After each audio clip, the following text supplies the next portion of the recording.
Hi everyone. तो अब next question जो हमारा आने वाला है, फिफ्थ क्वेश्चन है 2025 पेपर का।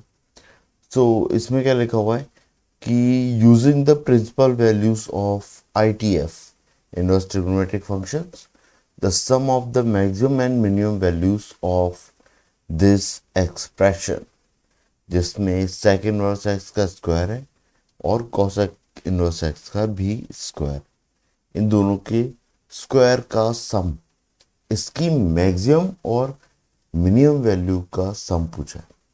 ठीक है। तो इनडायरेक्टली आपसे उसने मैक्सिमम वैल्यू भी निकलवाई है और मिनिमम वैल्यू भी निकलवाई।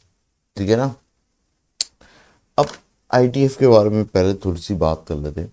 आईटीएफ अपने आप में ही थोड़ा सा ट्रिकी चैप्टर है, क्योंकि क्या होता है ना, ट्रिग्नोमेट्री पढ़ते पढ़ते हमको ट्रिग्नोमेट्री को याद रखने की टेक्निक्स, मतलब आप इवॉल्व कर लेते हो।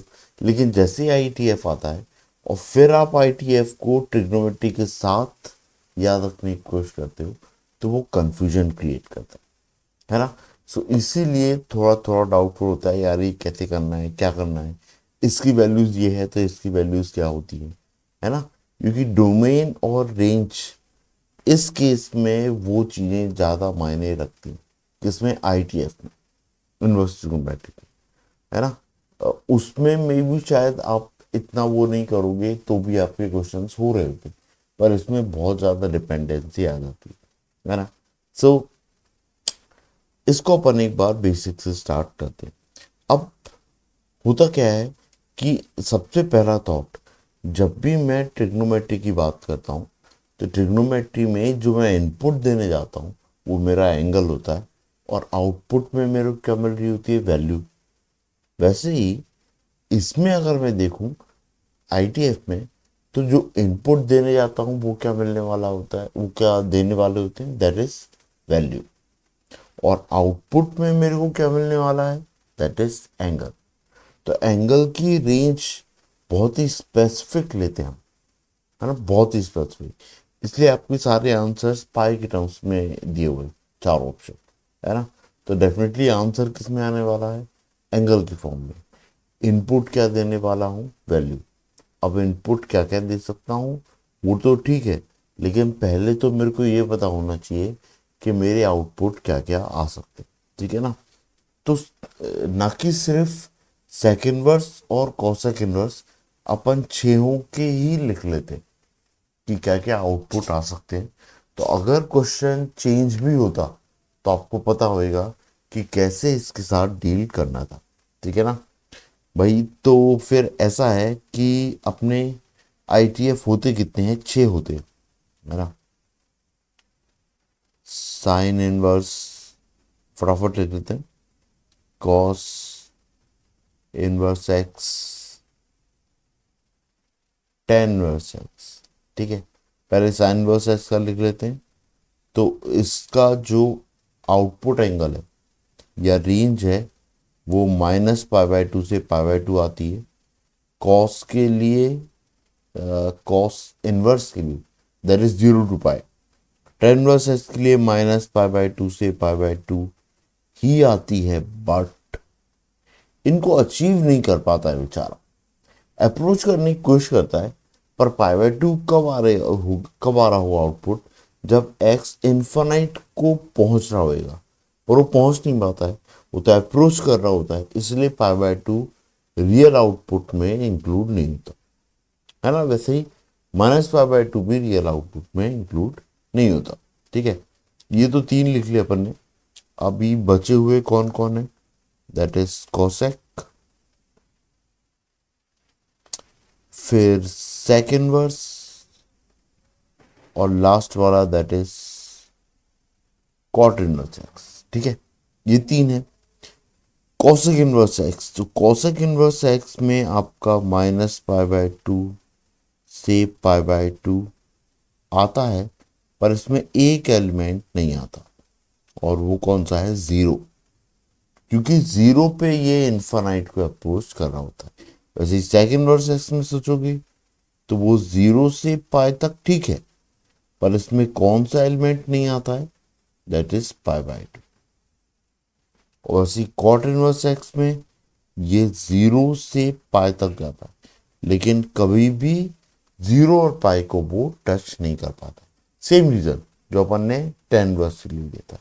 तो ये 6 जो मेरे केस बन रहे हैं, ये मेरे आउटपुट के हैं, और यही मेरे इंडिविजुअल इनवर्स ट्रिग्नोमेट्रिक फंक्शन के मिनिमम और मैक्सिमम वैल्यू बता रही होती। कि अगर मेरे से उसने साइन वर्स का ही पूछा होता, तो साइन इनवर्स की मिनिमम कितनी होती, -π/2। साइन इनवर्स की मैक्सिमम वैल्यू कितनी होती, π/2। वैसे ही कॉस इनवर्स के केस में मिनिमम 0, मैक्सिमम पाई। ऐसे ही करके सोचो, तो आप देख पा रहे होगे कि जो सेक इनवर्स एक्स और कॉसेक इनवर्स एक्स लिखा हुआ है, उसमें आप कॉसेक और सेक की देख सकते हो। तो अगर आप सेक इनवर्स एक्स की देखना चाह रहे हो, तो मैक्सिमम आप देख पा रहे हो कि मैक्सिमम पाई आ रही होगी। ठीक है ना। मतलब कि अगर मैं इस पूरे एक्सप्रेशन को या तो सेक इनवर्स में कन्वर्ट कर दूं, या तो कोसेक इनवर्स में कन्वर्ट कर दूं, और किसी एक के लिए मैक्सिमम और मिनिमम का सोच लेता हूं उस डायरेक्शन में। ठीक है। ये एक मतलब एक जनरल रफ आइडिया बता दिया मैंने कि सोचने का तरीका आपका हो सकता है क्वेश्चन को अटेम्प्ट करने से पहले। अब सेक इनवर्स एक्स में मैं इसको कन्वर्ट करने की कोशिश करता हूँ। हाँ, अब एक और चीज, ये लिखा हुआ है a² + b²। a² + b² मतलब कि a + b का होल स्क्वायर -2ab, ये मेरा आता है आंसर, है ना। मतलब आई मीन अलजेब्रिक आइडेंटिटी का आउटपुट। सो इसको यहाँ पे अगर मैं साइड में लिखूं, या नीचे लिख लेते हैं, तो जो क्वेश्चन है वो क्या है, 16 टाइम्स सेक इनवर्स एक्स का square plus cosec inverse x का स्क्वायर, और इसकी मिनिमम और मैक्सिमम के बारे में पूछा हुआ है। एक्सप्रेशन को थोड़ा सा रिजॉल्व कर लेते हैं। तो 16 को तो पहले थोड़ी देर के लिए भूल जाओ, है ना। इसको अपन लिखते रहेंगे, ठीक है, बाद में यूज कर लेंगे ऐसे करके, चलने देना। ठीक है ना। तो ये a² + b² लिखा है, a + b का whole square, that is sec inverse x plus cosec inverse x, ये इस चीज का square -2 times of sec inverse x into cosec inverse x, ये ऐसा कुछ आ रहा है। अब अंदर का अगर आप सोच पा रहे हो ये वाले पोर्शन का, तो ये वाले पोर्शन की वैल्यू तो मेरे को पता है, दैट इज π/2। ये कांस्टेंट आता है। π/2 को आप स्क्वायर करोगे तो इट विल बी π²/4। तो पहला पार्ट तो बिल्कुल नो डाउट, कोई दिक्कत नहीं है, ये तो रिजॉल्व ही हो गया, और कांस्टेंट ही आ रहा है, ट्रबल करेगा ही नहीं। ठीक है, ये आ गया। इसके बारे में सोचना है, तो मैं ऐसा करता हूं कि अगर इन दोनों का सम π/2 था, तो कॉस इनवर्स एक्स को मैं लिख देता हूं π/2 - सेक इनवर्स एक्स, है ना। तो ये डिस्कस किया था भाई थोड़ी देर पहले आपसे, कि मैं इसको किसी एक आईटीएफ के फॉर्म में ले जाता हूं, है ना। आईटीएफ बोल रहा हूं आपको, है ना, ध्यान रहना चाहिए किस चीज की बात कर रहा हूं, इनवर्स ट्रिग्नोमेट्रिक फंक्शन, है ना। सो कॉसेक इनवर्स एक्स को π/2 सेक इनवर्स एक्स लिख लेते हैं। सो ये लिखा है, और π/2 सेक इनवर्स। अगर ये एक ही वेरिएबल या एक ही टाइप के उसमें कन्वर्ट हो जाएगा, तो फिर मैं मिनिमम और मैक्सिमम के लिए सब्स्टिट्यूशन इजीली कर सकता हूँ, डिफरेंशिएशन से भी बच जाऊंगा। ये भी मैं आपको टेक्निक बताऊंगा कि आई मीन आपको ज़रूरी नहीं है इस केस में डिफरेंशिएशन करने की, क्योंकि ये सिमेट्रिक फंक्शन है। मैं इसमें थोड़ा सा हिट एंड ट्रायल अप्लाई करूंगा, और आपके आंसर्स आपको दिख रहे होंगे, आप खुद ही ऑब्जर्व कर लोगे, है ना। सो चाहो तो उससे जा सकते हो डिफरेंशिएशन से, ठीक है। बट मैं आपको सजेस्ट करूंगा कि आप अगर ये मेथड भी अपनाओगे तो भी आपका आंसर आ जाएगा।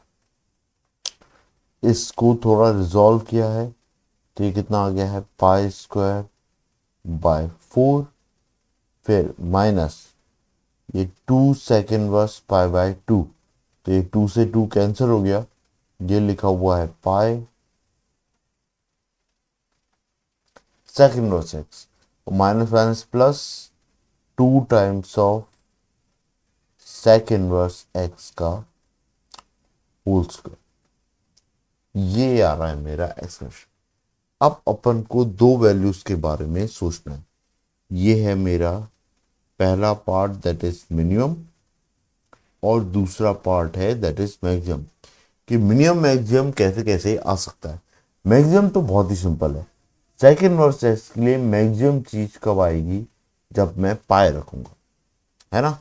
क्योंकि मेरे को किस चीज से बचना है कि ये सब्ट्रैक्शन नहीं हो, मेरा क्या हो, एडिशन हो। तो एडिशन तभी पॉसिबल है जब ये वाली चीज मेरी इससे बड़ी हो जाए। तो ये तो तभी होएगा जब मैं यहाँ पे पाए रख दूं, तो ये 2 पाई स्क्वायर हो जाएगा और ये पाई स्क्वायर हो जाएगा। तो इनका जो सब्ट्रैक्शन आएगा वो पाई स्क्वायर आएगा, मतलब वो एडिशन वाला पार्ट दे रहा हूं। तो फॉर मैक्सिमम, है ना, पुट एक्स टू पाई। जैसे ही एक्स पाई रखोगे और यहाँ पे देखो तो ये कितना हो रहा है, 2 पाई स्क्वायर में से पाई स्क्वायर गया तो पाई स्क्वायर, और ये कितना हो जाएगा, π² प्लस पाई स्क्वायर। तो ये 4 और ये 5π² 4। ये अंदर का टर्म आया, इसको 16 से फाइनली मेरे को मल्टीप्लाई करना होगा। फॉर मिनिमम, मिनिमम के लिए क्या कर सकता हूं भाई, मिनिमम के लिए सबसे पहली चीज सेक में जो है, जैसे ही वैल्यू पुट करने जाऊंगा, ये जो 2 sec 1 x वाला पार्ट है, 2 sec 1 x² वाला, ये नेगेटिव तो कभी होगा नहीं। और मिनिमम कब आएगा, जब मैं ओवरऑल मेरी वैल्यू π² 4 में से घट रही होगी। इस तरीके से सोचना है आपको, ठीक है। तो अगर मैंने सेकंड वर्स एक्स की जगह पे 0 कुछ किया तो घटना छूट जाएगा, π² 4 डायरेक्ट वैल्यू आ जाएगी, तो 0 नहीं रख सकता, ठीक है। नेक्स्ट चीज, सिमेट्रिक पोजीशन के कारण π/4 आ सकता है, π/4 के साथ में 3π/4 भी आ सकता है। तो मैं दोनों वैल्यूज पुट कर सकता हूं, क्योंकि π/2 तो मेरी रेंज में है ही नहीं। तो मेरे पास में दो ऑप्शन है, पहला है x π/4 और दूसरा है x 3π/4। तो आप अगर π/4 रख रहे हो तो π/4 के केस में यहां पे लिख देते, π/4 रख रहे हो तो ये π² 16 और 2 से कैंसिल होगा तो π² 8। तो पहली टर्म बनेगी दैट इज ये π² 8, π² 4 हो जाएगा ये प्लस, और ये कितना जाएगा, π² 4, है ना। सेकेंड वर्स साइज से अगर π/4, तो ये π² 4 ये आ गया है और ये π² 8 आ गया, ठीक है ना। अब ये से ये कैंसिल हो जाएगा तो आपका फाइनल आंसर कितना आ जाएगा, π² 8, पहले वाला पार्ट। ऐसे ही सेकेंड वाले का करोगे जब 3π/4 के लिए, तो ये 9π² 16, 2 से कैंसिल होके 9π² 8, और 3π/4, तो ये 3π² 4 माइनस का 3π² 4। अब जब आप इसको सब्ट्रैक्ट कर रहे हो तो 9 में से 3 जा रहे हैं, तो इसका एलसीएम लोगे तो ये 6 आ जाएगा। 6π² 4/8 और 9π² 8। अब इसको सॉल्व करोगे तो ये कितना आ रहा होगा, 3π² 8। लेकिन एडिशन में आएगा वो, तो एडिशन में आया और π² 4 के साथ ऐड हो गया, तो मिनिमम तो नहीं आएगी, कुछ वैल्यू बढ़ के आएगी। ये वाली चीज नहीं है। मतलब मेरा आंसर पाई बाय 4 पे आ रहा होगा, that is pi square by 8। ठीक है। सो अब देख लो भाई, आपको क्या करना है फाइनली, 16 और मिनिमम प्लस मैक्सिमम निकालना है ना। तो आप चाहो तो 16 से पहले मिनिमम को मल्टीप्लाई कर लो, दैट इज 5 स्क्वायर बाय 8। ये आपका आ रहा था 5 square by 8, so it is what 2 pi square. ये क्या आ रही है मिनिमम। और वैसे ही मैक्सिमम के लिए सोच रहा हूं तो 16 × 5 पाई स्क्वायर बाय 4। और ये कितना आ जाएगा, 4 से काटोगे तो 4, 4 5 जा 20, 20 पाई स्क्वायर। ये आ रहा है मैक्सिमम। तो इन दोनों का सम चाहिए है, and that would be 22 pi square. Hopefully ये चीज आपको समझ में आई है ना, कि 22 पाई स्क्वायर आपका आंसर आ रहा है। और ये रहा। करने का तरीका क्या सोचा अपन ने, भाई सबसे पहले तो आपको सबकी रेंज पता होना चाहिए, मिनिमम मैक्सिमम कैसे कैसे आ सकती है ना। और चूंकि ये सिमेट्रिक है, तो मे भी शायद आपको डिफरेंशिएशन की जरूरत नहीं पड़े। आप सिमेट्रिक पोजीशन को आप सब्स्टिट्यूट करो, और उस पे आपको मिनिमम मैक्सिमम वैल्यू मिलने के चांसेस ज़्यादा स्ट्रॉन्ग। ठीक है। तरीका बस ये है कि आप एक वेरिएबल में ले जाओ, एक आईटीएफ फंक्शन में ले जाओ बस। ठीक है। होपफुली ये क्वेश्चन आपको समझ में आया, और मेथड भी। ठीक है ना। अब इसके बाद नेक्स्ट देखते हैं। ठीक है।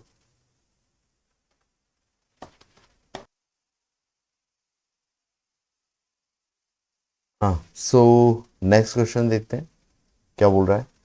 A coin is toss 3 times. एक कॉइन को 3 बार उछाला है। Let x denote the number of times a tail follows a head. Tail follows a head, मतलब कि टेल पीछे है और हेड आगे। ठीक है ना। टेल हेड को फॉलो कर रहा है ना। ये तो सिंपल सा मीनिंग है।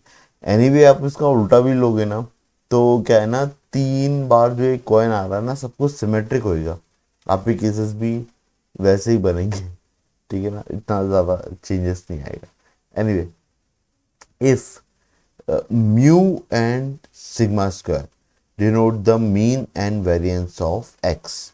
मतलब कि नोटेशन दिया हुआ है, मीन का नोटेशन दिया हुआ है और वेरिएंस का नोटेशन दिया है। Then the value of this, मतलब मीन और वेरिएंस का सम पूछा है, इनटू 64 किया है, मतलब डिनोमिनेटर में कोई एक फैक्टर आ रहा होगा, तो उसको एक नंबर के फॉर्म में बनाने के लिए 64 का मल्टीप्लिकेशन भी दे दिया। तो ठीक है, क्वेश्चन इतना टिपिकल नहीं है। क्वेश्चन एक्चुअली किससे है, प्रोबेबिलिटी डिस्ट्रीब्यूशन से। तो ये चीज आप ध्यान भी रखना, आजकल प्रोबेबिलिटी डिस्ट्रीब्यूशन से प्रॉब्लम्स आने लगे। तो ये टॉपिक आपको थोड़ा सा आपके उसमें फेवर में तो होता ही है, इतना टिपिकल नहीं है ना, इसीलिए।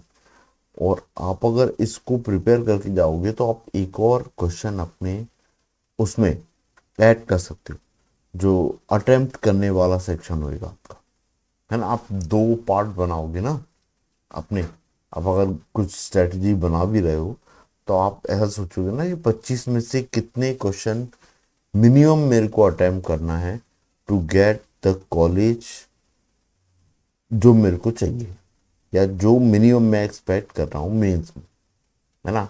मतलब आई मीन ये स्ट्रेटजी आप जैसे अगर बना रहे हो, तो मेरे हिसाब से ये स्ट्रेटजी बनाना चाहिए, है ना। तो देख लेते हैं। प्रोबेबिलिटी डिस्ट्रीब्यूशन से क्वेश्चन है, तो इसे करने का तरीका इतना डिफिकल्ट नहीं होता है, बता देता हूँ मैं। आपको सबसे पहले क्या लिखना है, इसके रिस्पेक्ट में क्या आउटपुट आने वाले। तो अपन इसको थोड़ा सा नीचे करके देखते हैं कि एक कॉइन अगर मैंने 3 बार उछाला है, तो या तो तीनों हेड आ जाएं।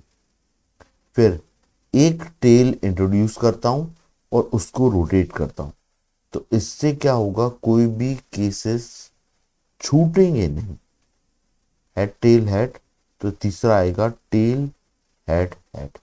ये एक को इंट्रोड्यूस किया और उसको रोटेट किया, फिर दो टेल इंट्रोड्यूस करे और उनको रोटेट किया, तो टेल टेल हेड ये बन गया। अब तीन टेल इंट्रोड्यूस करे तो रोटेट करने की जरूरत नहीं है। उसके बाद नेक्स्ट चीज क्या बोल रहा है, टेल फॉलोज अ हेड, मतलब टेल पहले आना चाहिए, हेड बाद में आना चाहिए। ये नहीं है, ये नहीं है, ये रहा tail head, tail follows head, ये है टेल फॉलोज हेड, ये रहा, ये नहीं है टेल फॉलोज हेड, ये रहा, है ना, टेल फॉलोज हेड, ये रहा। चार केस बन रहे हैं, चार नहीं बन रहे हैं और चार बन रहे हैं।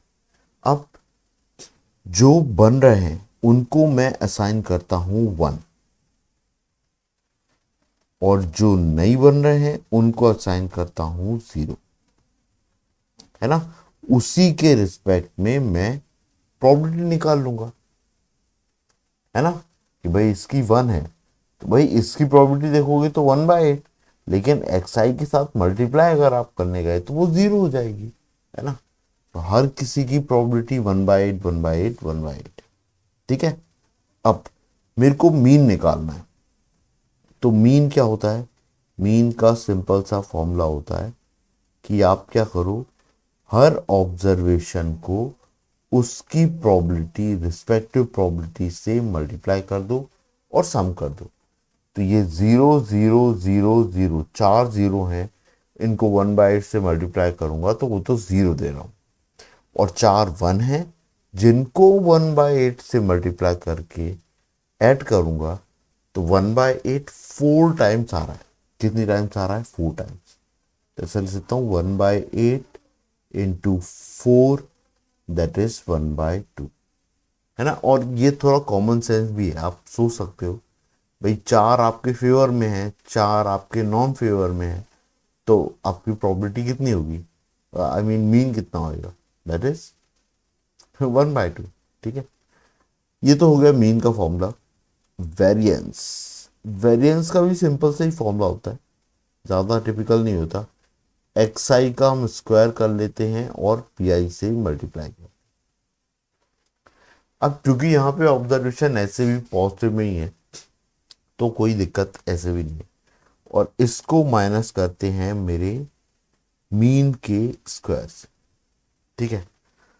सो यह है एक्चुअली में, ये पूरा क्या है ना, ऐसे नहीं आता है ये, एक्चुअली xi माइनस म्यू आई, म्यू, इसके आप जब इसको वो करते हो, इसका स्क्वायर को ओपन करते हो तो वहां से ये कनेक्ट करता है, तो उसका फाइनल रिजल्ट ये आता है, ठीक है ना। उसके बारे में आपको सोचने की जरूरत नहीं है फिलहाल, क्योंकि क्वेश्चन इतना डीप में नहीं जाता है, मैं भी इसलिए इतना डीप में नहीं जा रहा हूँ, है ना। सो अभी xi का स्क्वायर मतलब 1 का स्क्वायर तो 1 ही होएगा, pi उनके रिस्पेक्टिव प्रोबेबिलिटी कितनी होगी 1/8, तो ये कितनी बार आ रहा होगा 4 टाइम्स, तो ये वही है 1/8 इंटू 4, ये 1/2 आ जाएगा, ठीक है। और म्यू का स्क्वायर दैट इज 1/2 का स्क्वायर, इसको थोड़ा सा नीचे कर लो तो ये कितना आ जाएगा 4/8 दैट इज 1/2 माइनस 1/4, और ये हो जाएगा 1/4। अब एक डेटा आ जाएगा 1/2 और एक आ गया है 1/4, सिंपली इनको ऐड करना है